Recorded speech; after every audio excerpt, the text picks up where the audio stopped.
যে আমরা কোনো একটা জায়গায় কোনো একটা পাতার মধ্যে আয়রন ফিলিংস যেটাকে বলি আমরা, লোহার কুচি ফেলে রেখে দিলাম, অগোছালোভাবে ছড়িয়ে ছিটিয়ে রয়েছে। এবার তার মধ্যিখানে একটা ম্যাগনেটিক বার, একটা চুম্বক যদি বসিয়ে দিই, তাহলে কি দেখবো এই আয়রন ফিলিংসগুলো খুব সুন্দর ওরিয়েন্টেশনে সাজিয়ে গেছে। তো এই আয়রন ফিলিংসগুলো প্রথমে কি ছিল, এলোমেলোভাবে পড়েছিল সেখানে।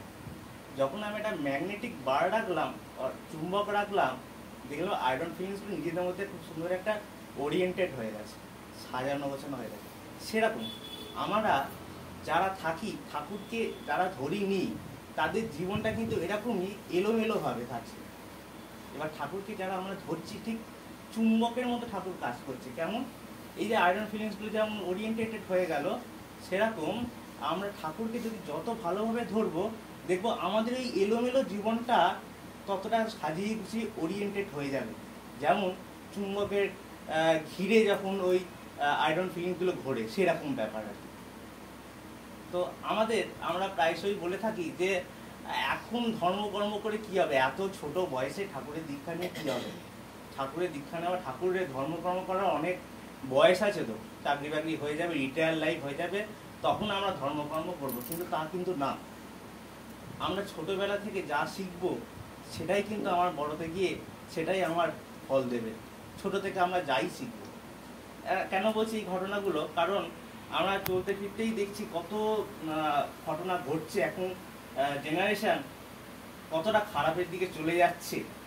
একটা উদাহরণ দিই, এই যাদবপুর ইউনিভার্সিটি আমরা জানি, এই যাদবপুর ইউনিভার্সিটিতে পড়াশোনা করার জন্য, চান্স পাওয়ার জন্য আমরা পাগলের মধ্যে ছোটাছুটি করি। অবশ্যই যাদবপুর ইউনিভার্সিটি পৃথিবীর সেরা যে বিশ্ববিদ্যালয়ের র্যাঙ্কিং হয়, সে র্যাঙ্কিংয়ের মধ্যে প্রথম 10-এর মধ্যে থাকে, অবশ্যই থাকে। কিন্তু কিছুদিন আগে দেখুন একটা ঘটনা ঘটে গেল, যাদবপুর ইউনিভার্সিটিতে আবার একটা মেয়ে তরুণী, তার দেহ পাওয়া গেল একটা থেকে, খাল থেকে পাওয়া গেল, পাশের একটা খাল থেকে সেখানে পাওয়া গেল। তার মানে এটা কি হচ্ছে? তখন কি ঘটনাটা দেখা গেল, কি শোনা যাচ্ছে, তার পরিবার বলছে সেইখানে সেই দিন একটা অনুষ্ঠান ছিল ইউনিভার্সিটির তরফ থেকে। মেয়েটা ফোন করে বাড়িতে বলে আমার যেতে দেরি হবে। তারপরের দিন, তার কিছুক্ষণ পরে একটা বন্ধু তার ফোন করে বলছে পরিবারকে যে ওর জলে ডুবে মারা গেছে। ডাক্তার বলছে আর পালস পাওয়া যাচ্ছে। তার মানে কি, যাদবপুর ইউনিভার্সিটি প্রকৃত শিক্ষা দিচ্ছে বলতে কি, ইউনিভার্সিটি ডিগ্রি হওয়ার যে শিক্ষা, রিসার্চ লেভেলের যে শিক্ষা, সেটা আমরা যাদবপুর ইউনিভার্সিটিতে পাচ্ছি অবশ্যই। কিন্তু আমরা প্রকৃত শিক্ষা পাচ্ছি? আমাদের যে প্রকৃত শিক্ষা, মানুষ হওয়ার যে শিক্ষা, প্রকৃত মানুষ, সেই শিক্ষা কোনো আছে? আমরা বইতে দেখি যে ধর্মের যে কোনো রকম কিছু লেখা থাকে যে কীভাবে মানুষ হতে হবে। স্কুলে যাচ্ছি, কলেজে যাচ্ছি, আমরা মানুষ হওয়ার শিক্ষা কি পাচ্ছি? না। আমরা কি পাচ্ছি? আমরা সার্টিফিকেট পাচ্ছি। আমরা যে পড়াশোনা করছি, বিএসসি ডিগ্রি করছি, বিটেক ডিগ্রি করছি, এমবিবিএস করছি, সেই ডিগ্রির সার্টিফিকেটটুকু পাচ্ছি। কিন্তু তার যে প্রপার অ্যাপ্লিকেশন, যে কীভাবে মানুষ হতে হবে, সেই শিক্ষা কিন্তু আমরা পাই না। কোথা থেকে পাবো? সৎসঙ্গ। সৎসঙ্গ, যত সৎসঙ্গতে আমরা থাকবো, সৎসঙ্গ বলতে কি, আমরা সতের সাথে একটা বাস করি। যে আমার পৃথিবীতে অনেক গুরু আছে, কোন গুরুকে ধরলে আমার প্রপার জীবনে উন্নতি হতে পারে। উন্নতি বলতে কি, আমি এখানে অর্থনৈতিক উন্নতির কথা বলছি না, সার্বিক দিক দিয়ে উন্নতি। একটা মানুষ হতে গেলে যে মানবিক চিন্তা ভাবনা, সেই উন্নতির কথা বলছি। তো এই চিন্তা ভাবনাটা কখন আসবে? যখন আমরা সতের সাথে চলবো, ঠাকুরের সাথে। গুরু তো অনেক আছে, কোন গুরুকে আমরা ধরবো? তো এরকম গুরু আছে যাদের কাছে গেলেই, আচ্ছা আমার চাকরিটা হচ্ছে না, চাকরিটা কি করে হবে, একটু করে দিন। বাবাজি বলল, সেই গুরু বলল, আর ঠিক আছে তো চাকরি হয়ে যাবে, না ফুল নে, হয়ে গেল চাকরি। এই রকম গুরু আমাদের ধরার দরকার নেই। কেন? তাহলে আমরা আমাদের নিজেদের মধ্যে তো কিছু করার ক্ষমতা আছে, সেই করার ক্ষমতার আস্তে আস্তে আস্তে সূত্র পেতে পেতে লোপ হয়ে যাবে। তো এমন গুরু থাকা দরকার, যিনি আমাদের অন্ধকার থেকে আলোর পথে নিয়ে যাবে। সেরকমই গুরুকে আমার দরকার, যিনি দেখিয়ে দেবেন যে কিভাবে চলতে হয়। কাজটা আমাকে করতে হবে, কর্ম আমাকে করতে হবে, কিন্তু আমাকে পথটা বলে দেবেন, পথটা আমাকে আইডেন্টিফাই করে দেবেন, ফাইন্ড আউট করে দেবেন যে কোন পথে চললে আমার জীবনটা ভালো হতে পারে। এই জন্যই আমাদের যাওয়া দরকার দেওঘর, এই জন্যই আমাদের যাওয়া দরকার আচার্য সঙ্গ করা দরকার। আজকে কিছুদিন আগে দেওঘরে কত বড় উৎসব গেল, ঠাকুরের জন্মতিথি, সেখানে এত মানুষের এত ভক্তের ভিড়, সেই ভক্তের ভিড়কে কন্ট্রোল করার জন্য কারা ছিলেন? অবিন্দা মধ্যমণি হয়ে তিনি সবাইকে নিয়ে গাইড করে, স্বেচ্ছাসেবক বাহিনী গাইড করে সেটাকে কন্ট্রোল করেছে। একটাও কি কোনো দুর্ঘটনা ঘটেছে? একটাও কি কোনো রকম বাজে কিছু হয়েছে? না, হয়নি। আর আজকে আমি রাস্তা দিয়ে যাচ্ছিলাম, দিয়ে দেখলাম যে আজকে বিশ্বকর্মা পুজো, পাড়ায় পাড়ায় অনুষ্ঠান হচ্ছে, দেখলাম লালবাতি গাড়ি, পুলিশের গাড়ি টহল দিয়ে বেড়াচ্ছে। কেন টহল দিয়ে বেড়াচ্ছে? তাদের জীবনটা অনিয়ন্ত্রিত। তার কিছু কিছু যুবক মদ্যপ অবস্থায় নাচ করছে, গান করছে। কিন্তু আমরা যখন সৎসঙ্গে যাব, আমরা জন্মতিথিতে যাব, যখন দেখছি কত হাজার হাজার, কত লক্ষ লক্ষ যুবক, হাজার হাজার যুবককে আকৃষ্ট করে রেখেছে কে? পূজনীয় অবিন্দা, যিনি ঠাকুরের পথে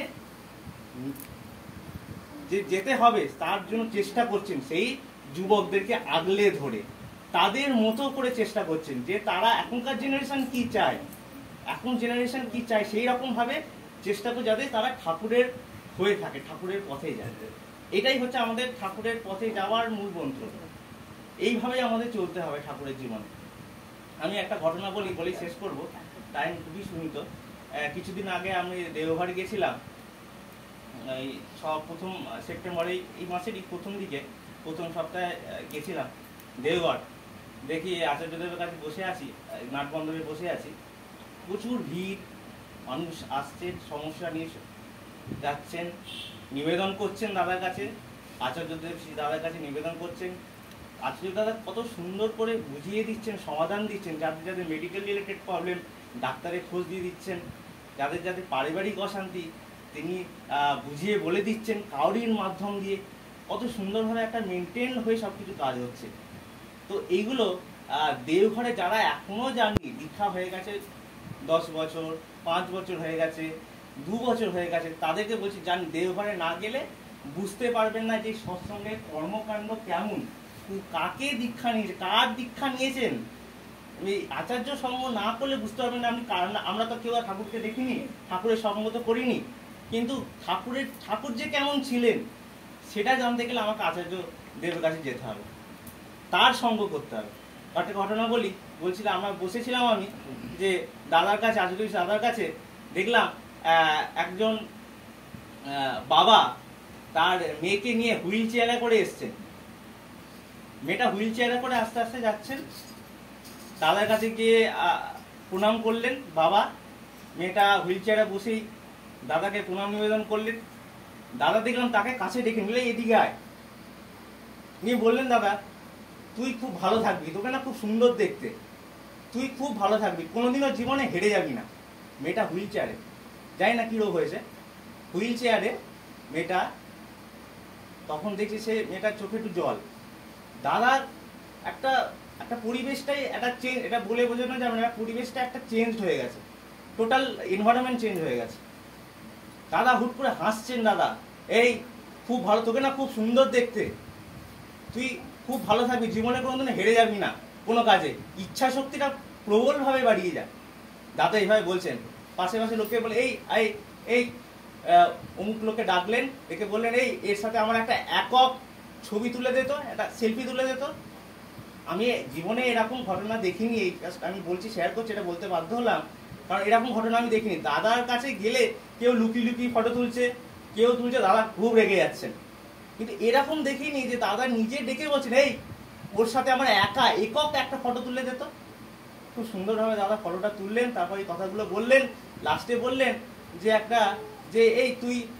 তুই না, স্টিফেন হকিং ছিল না আমাদের এই যে পৃথিবীর যে শ্রেষ্ঠ বিজ্ঞানীদের মধ্যে একজন অন্যতম বিজ্ঞানী, স্টিফেন হকিং, যে বিগ ব্যাং থিওরি করেছিল, যে আমাদের যে মহাবিশ্বের যে প্রথম সৃষ্টি কিভাবে সৃষ্টি হয়েছিল তার যে তথ্য দিয়েছিলেন, যে big bang theory, Stephen Hawking. সেই স্টিফেন হকিংসের একটা বই আছে, দ্য থিওরি অফ এভরিথিং। ওই বইটার ওপর একটা সিনেমা বেরিয়েছে, ওই সিনেমাটা আমি দেখি। এই দ্য থিওরি অফ এভরিথিং, এই সিনেমাটা তিনি একজনকে দিয়ে ইউটিউবে সার্চ করে তিনি তাকে লিঙ্কটা তার বাবাকে দিয়ে দিলেন, বলে এই সিনেমাটা অবশ্যই তুই দেখবি। কেন? এই সিনেমাটা কি আছে, এই যে স্টিফেন হকিংস যিনি ছিলেন 22 বছর বয়সে একটা রোগ হয়েছিল, তাই এএলএস বলে একটা নিউরোলজিক্যাল ডিসঅর্ডার, নিউরোলজিক্যাল প্রবলেম, যেটা সায়নিক প্রবলেম, স্নায়ু জাতীয় যে ক্ষয়, সে ক্ষয়, মোটর নার্ভস থাকে আমাদের শরীরে, মোটর নার্ভস, সেটা খারাপ হতে হতে হতে একটা সময় কি হয়, সে প্যারালাইসিস হয়ে দিকে চলে যেতে পারে, কথা বলতে পারে না, কিছু খেতে পারে না, চলতে পারে না। হতে পারে তাই সেই মেয়েটার কি হতে পারে আমি জানি না, হতে পারে কিছু ওই টাইপের রোগ। দাদা বললেন তুই এই সিনেমাটা অবশ্যই দেখবি আর নিজের ইচ্ছা শক্তিটাকে বাড়া। যেমন স্টিফেন হকিংস তার এই রোগটা থাকা সত্ত্বেও বিজ্ঞানকে ভালোবেসে সে একটা 50 বছর বয়স পর্যন্ত বেঁচেছিলেন, 50+ বয়স পর্যন্ত বেঁচেছিলেন, এবং বিজ্ঞানের কাছে একটা তার দারুণ চিন্তা ভাবনা দিয়ে গেছেন, বিশাল রিসার্চ আবিষ্কার দিয়ে গেছেন। তুইও সেরকম চেষ্টা করিস তো। দাদা এরকম ভাবে বলছে, তার মানে কি আমরা কেন যাব তার কাছে, আমাদের জীবনে সবকিছু হারিয়ে ফেলবো, তার কাছে গিয়ে কখন কেন যাব? এই যে আমাদের মানবিক বল, এই দাদা কি করেন, মানবিক বল বাড়ানোর জন্য যাবো।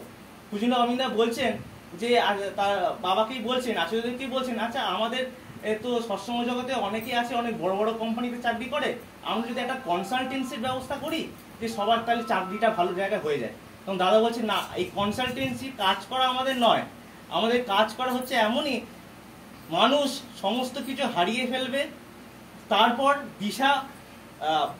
দিগ্ভ্রান্ত হয়ে ঠাকুরের কাছে ছুটে আসবে, আমাদের কাছে ছুটে আসবে, এবং আমরা সেই তাদের মনোবলটাকে বাড়াবো, এটাই হচ্ছে আমাদের কাজ। আজকে স্যার কিছুদিন আগে তার উদাহরণটা আমি দেখে এলাম, যে একটা মেয়ে হুইল চেয়ারে করে বাবা তাকে নিয়ে যাচ্ছে, তার মনোবলটা তিনি কিভাবে বাড়ালেন, সেই মেয়েটা কত সুন্দর, তার কত সুন্দর হাসছে, একটা পরিবেশটাই চেঞ্জ হয়ে গেছে। জয়গুরু। আমি এই কথাটা বলেই শেষ করছি, সবাই ঠাকুরকে নিয়ে চলুন, ঠাকুরের আরো ভক্ত হয়ে উঠুন। ভক্ত আমরা সবাই আছি ঠাকুরের, কিন্তু ঠাকুরকে নিয়ে আরো ভালোভাবে চলতে পারি। যারা দেওঘর এখনো যাননি, আমি বলবো দেওঘর যান। যারা অদীক্ষিত মনে করতে পারেন আমার বাড়িতে তো আমি শুধু একা দীক্ষিত, আমার বাড়িতে আর কেউ দীক্ষা নেয়নি, না, সবাইকে নিয়ে যাবেন দেওঘর। এখানে আমাদের উপজেলা কেন্দ্র আছে, আমাদের কাছে আসবেন, আমরা বলে দেবো যে কিভাবে কি যেতে হবে। যারা অদীক্ষিত তারাও যেতে পারবে, তাই জন্য সময় করে অন্তত একদিনের জন্য গিয়ে ঘুরে আসুন, দেখে আসুন কি লীলা খেলা চলছে সেখানে, সেটা না দেখলে বুঝতে পারবে না। জয়গুরু, সবার সার্বিক মঙ্গল প্রার্থনা।